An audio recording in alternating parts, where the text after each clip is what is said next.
Love is precious. Kuya Almer, si Nelba po ito. Isang single mom, may isang 6 na taong gulang na anak na lalaki na nagngangalang Arlo.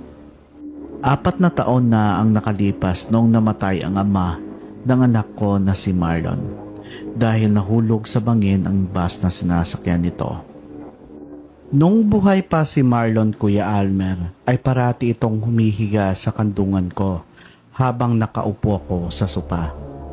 At kinakantahan ko siya ng team song namin na puno ng emosyon at pagmamahal habang hinihimas ko ang buhok nito hanggang makatulog ito.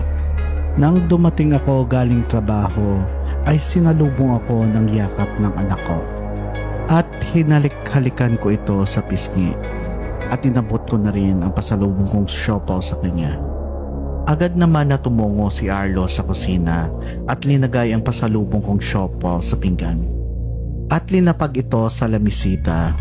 Ako naman, Kuya Almer, ay umupo sa sopa at gusto nang pumahinga muna, subalit humiga sa kandungan ko si Arlo.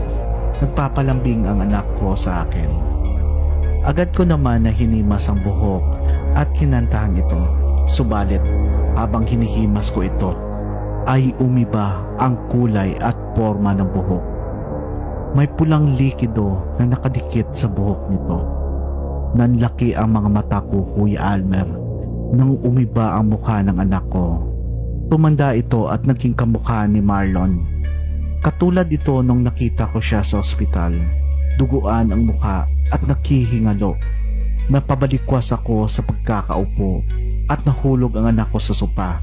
Ngunit nang tumayo ang anak ko, si Arlo na ito ulit.